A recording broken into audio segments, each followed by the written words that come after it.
શુભ સવાર બધાને। તો મારું નામ મિતેશ છે। હું આજે બ્લોગ બનાવવાનો છું ગામડાની સ્ટાઇલમાં નવો વિડીયો। તો ગામડામાં તમને શું શું નથી ખબર અને તમને અમુક વસ્તુથી અંજાન છો અને તમને કંઈક સવાલ પૂછવાનો છે, તમે જવાબ આપશો અને મજા આવશે તો એન્જોય। હું તમને એક સવાલ કરું કે એનો હિન્ટ પણ તમને આપીશ। આ જે છે આ તમે નજીક લઈને બતાવું, 1 મિનિટ। જો આ છે આ શેનું વૃક્ષ છે, મતલબ કે આ શું છે એ તમને ખબર હોય તો કોમેન્ટ કરજો જરૂરથી। પણ આની હિન્ટ બી તમને આ એક જાતનું ફળ છે, આના પર ફળ લાગે અને એ ફળ એટલું મીઠું અને એટલું સ્વાદિષ્ટ કે એના જેવું બીજું કશું વસ્તુ નથી। અને આ વસ્તુ બધાને હરેકને બહુ ભાવે। આની બહુ ડિમાન્ડ પણ હોય છે। અત્યારે તો બધું નકલી, આના જે કેમિકલથી વધારે એમાં ઉપયોગ એનો મતલબ કે ઉત્પાદન કરવામાં આવે છે, પણ જે ગામડાનું અમારા જે ગામમાં વિકાસ થાય ને જે ખાય એટલું સ્વાદિષ્ટ, એનાથી વધારે સ્વાદિષ્ટ કશું લાગે જ ના। તો આ શું છે? એ ફળ છે। તમને ફરીથી બતાવી દઉં, ઓળખાય ના તો પેલા પાન તમને બતાવી દઉં મસ્ત। જો આના પર ફળ લાગે, અહીંયા લાગેલું દેખાય પણ છે, પણ તમને હું થોડું બતાવું। જુઓ પેલું પાડ્યું ત્યાં દેખાય ને? આના નામ કોમેન્ટ કરો સિરિયસલી। જો તમને ખબર હોય અને તમને પણ ભાવતું હશે, કદાચ ગામડાના છે એ લોકોને તો મતલબ બહુ જલ્દીથી ખબર પડી જશે। સિટીમાં રહેતા હશે એ લોકોને થોડું મતલબ ખબર પડી જાય, એ લોકોને પણ એ લોકોને થોડું ઓછું ખબર પડે। તો આનું નામ બતાવો। અને બીજું પણ છે, આ તમને કદાચ થોડું અંધારા જેવું લાગતું હશે। જુઓ આ છે, કમેન્ટ કરો જલ્દી। આ સંજય કાકો આવી ગયો।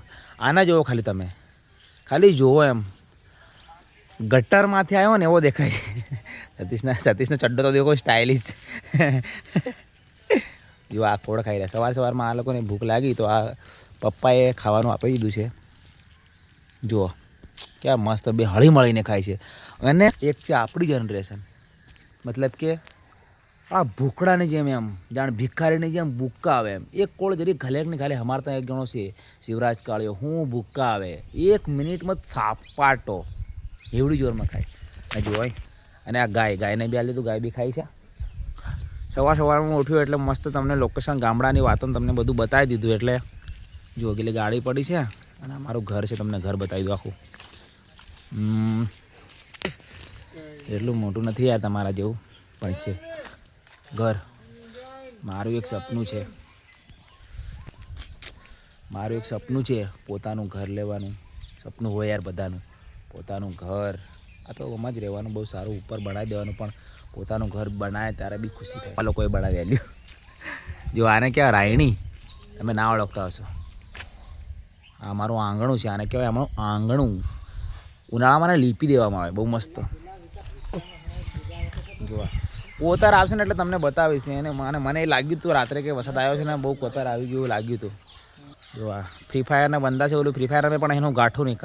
કાલ ચાલુ કર્યું ફ્રી ફાયર રમવાનું, 2 ઉડાડ નાખી 2 જણા ફ્રી ફાયરમાં। નહીં ખબર છે તમને હું કેવું રમવું, ફાળ ખબર ને? અને તમે જોઈ શકો છો આ છે અમારો કાયડો। ખેતર મતલબ કે ખેતર કહેવાય, ખેતર પેલું કહેવાય। અને કાયડો મતલબ કે એમાં ચારે બાજુ એની બાજુ પાળ હોય, એને શું કહેવાય? ખેતર કહેવાય। જેમ કે ચારે બાજુ પાણી હોય એને શું કહેવાય? ટાપુ કહેવાય ને। એવી જ રીતના આને કાયડો કહેવાય, કે ચારે બાજુ એની પાળ હોય એને કાયડો કહેવાય। જો અહીંયા બી ચારે બાજુ પાળ છે। અહીંયા એક પાળ છે, મતલબ આ પેલી બાજુ એક પાળ છે, પેલી બાજુ એક પાળ છે અને ત્યાં એક પાળ છે, તો એને કહેવાય કાયડો। પાળ ના હોય, ખાલી શેડા હોય, મતલબ કે નાના શેડા હોય ને, જે પેલા મોટા ત્યાં છે ને પેલું મકાઈ જોવાય છે એને ખેતર કહેવાય। પછી ખેતર અને કાયડામાં બી ફરક પડે, ખબર પડી? તો બધું ધ્યાન રાખવું જરૂરી છે, આ બધું ગામડાવાળાને ખબર હોય તો। અને આ હું જે દાંતણ ચાવું છું એ દાંતણ શેનું છે મને કોમેન્ટ કરજો જરા, ઓળખાઈ જાય। આ તો મતલબ સાદું સિમ્પલ ભાષામાં ખબર પડી। જો આ દાંતણ છે, ખબર પડી જાય ને? તો મતલબ કે કોમેન્ટ કરો। તમને એક બીજું વસ્તુ બતાવું, બહુ મસ્ત છે। એ વસ્તુ મતલબ કે અમારા ગામમાં બહુ જોવા મળે છે, બીજાના ગામમાં કેટલું જોવા મળે એટલું બધું જોવા નહીં મળે। અમુક જગ્યાએ નહીં જોવા મળતું હવે, અત્યારે અમારા ગામમાં બહુ છે, પણ અત્યારે મને એક જ જોવા મળ્યું છે। તમને હું બતાવું ઝૂમ કરીને। તો પેલું જોવાય સીમોળો છે ને, એ સીમોળો છે, એના પર બતાવું તમને। જો ત્યાં શું છે તમે દેખજો, તમને ખબર પડી જશે। હા આવાજ આવ્યો તમને? જો આ શું છે? એને મસ્ત ક્લીન તો નહીં થાય એટલે બધું પણ આઈફોન એટલું બધું ઝૂમ ના આઈફોન આપણે લાવવાનો છે પણ આપણે થોડું પૈસા ક્યાંથી લાવવાના યાર. એ શું છે એનો અવાજ તમને આવ્યો હશે એવું બહુ બધું જોવા મળે અહીંયા.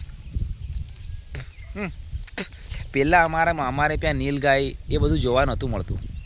નીલગાય જોવા મળે એમ, પછી નીલગાય, પછી આપણે શું કહેવાય પેલું શિયાળ જોવા મળે. એ અમારી એમ શિયાળ સિંગવાળી શિયાળ નહીં, અમારી ભાષામાં એના ખોખડી કે હા ખોખડી, એ અમારે ત્યાં જોવા મળે.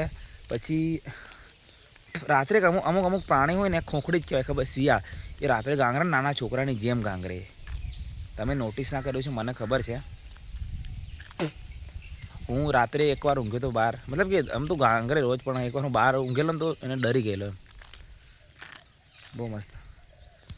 જો આ ખજૂર આવું થવાનું કારણ શું તમને ખબર હોય તો મને કોમેન્ટ કરો. આવી થઈ ગઈ ખજૂર, આ મતલબ કે બોડી થઈ ગઈ, સુકાઈ ગઈ. એનું રીઝન કહું તમને. એનું રીઝન છે ત્યાં તાળી પાડી હતી. તાળી પાડી એટલે એના ગાપમાંથી મતલબ કે ઉપરથી એમાંથી અંદરથી બધો રસ નીકળી ગયો ને એટલે એ સુકાઈ ગયું. એટલે એવી રીતના સુકાઈ જાય. એ તાળને આખી કોતરવામાં ના આવે. તાળને શું કરવામાં આવે ખબર, કે એના જે હાથા આવે ને એના હાથાને કાપવામાં આવે તો ત્યાંથી તાળી પડે. આને કેવું ત્યાં અંદર ડાયરેક્ટ એનું જે માથું હોય ત્યાં માથું જ કોતરી દેવામાં આવે એટલે એ સુકાઈ જાય, બાકી ના સુકાય. આ બધું ધ્યાન રાખવું જરૂરી છે. ખબર તમને એટલે ખબર અમુકને હોય અમુકને ના હોય. જેને ખબર હોય એ બહુ સારું, ના ખબર હોય તો જાણવા મળે ને એટલા માટે કહી દીધું તમને. જો આ કૂતરું કઈ જાય છે.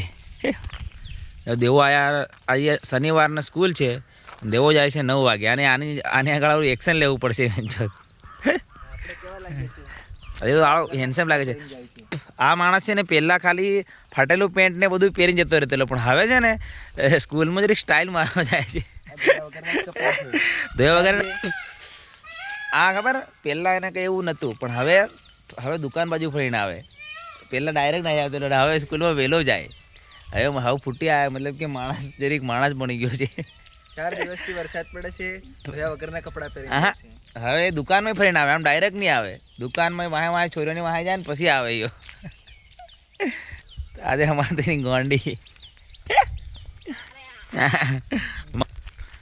ઊંઘળેલા જેવો લાગતો નથી કે જવું જેવો.